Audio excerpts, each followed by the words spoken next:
प्रश्न बघा काय आहे की एका संख्येचे 57% व त्याच संख्येचे 41% यामधील फरक 240 आहे, तर ती संख्या कोणती? ठीक आहे. आता हा खूप सोपा प्रश्न आहे. याला कशा प्रकारे सॉल्व करतात हे मी तुम्हाला सांगतोय, लक्षपूर्वक ऐका. एका संख्येचे म्हणजे एक्सचे आपण याला दोन प्रकारे सॉल्व करू. एक थोडीशी मोठी पद्धत आणि एक छोटी पद्धत. तर पहिले मोठी पद्धत घेऊन घ्या. एका संख्येचे 57% म्हणजे एक्सचे, लक्षपूर्वक ऐका, एक्सचे किती? 57%. आलं लक्षात? आणि त्याच संख्येचे 41% म्हणजे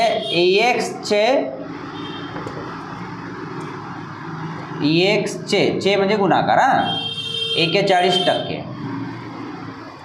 यामधील फरक किती आहे? 240. समजलं? आता हे बघा किती?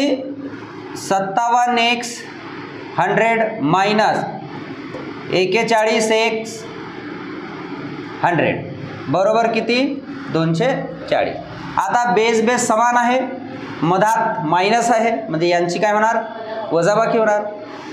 57 मधून 41 गेले किती? किती? 41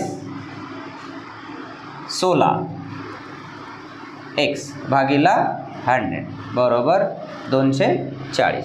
आता मला सांगा x ची व्हॅल्यू काढायची आपल्याला. तर x बरोबर 240. हा काय आहे? गुणाकार. भागाकारामध्ये तिकडे गेल्यावर गुणाकारात होणार 100 आणि भागाकारामध्ये काय होणार? 16. x बरोबर किती होणार? 8 दुनी 16, 8 तिरी 24, 15 दुनी 30, 15 गुणिला 100 किती? 1500. किती आला आन्सर? 1500 आला की नाही आला? आता हे झालं तुमचं एक्सच्या पद्धतीने समीकरणाद्वारे. म्हणजे आपल्याला जर समीकरण माहीत नसेल तर अशा प्रकारे आपण समीकरणाद्वारे सॉल्व करू शकतो. म्हणजे जसा जसा प्रश्न म्हणत आहे तसा तसा आपण सॉल्व करत गेला ती आन्सर येते. आलं लक्षात? आता याला आपण दुसऱ्या पद्धतीने पण सॉल्व करू शकतो. आता ते कसं बघा, शॉर्ट पद्धतीने. इथं फरक किती आहे? 57 मायनस 41 म्हणजेच किती? 16 झाले की नाही? म्हणजे 240 म्हणजे 16 फरक. तर किती म्हणजे 100? 240 म्हणजे 16 तर किती म्हणजे 100? तर क्रॉस मल्टिप्लिकेशन करा. 240 गुणिला 100 भागिला 16.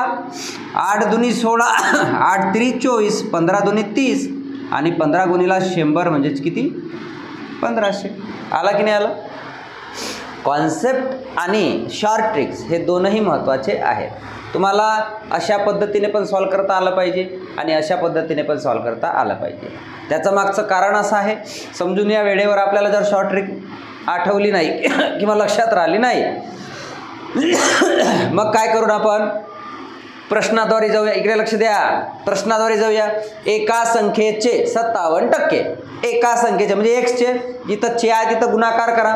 एक्सचे 57% 100 केला आपण, मग याला एक ब्रॅकेट द्या. मग व इथं काही चिन्ह द्यायचं नाही, इकडे काय आहे ते बघू पहिले.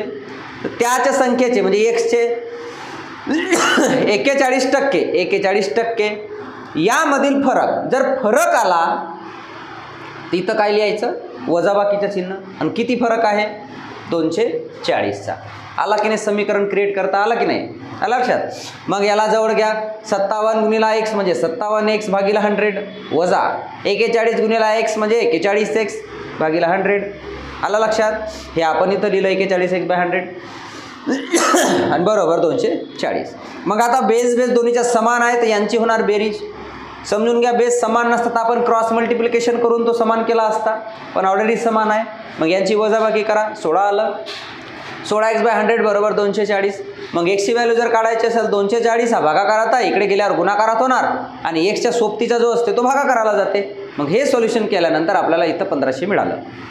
हे झालं तुमचं कॉन्सेप्ट, बेसिक पद्धत जे आपण म्हणतो. आलं लक्षात? हां लिहून घ्या.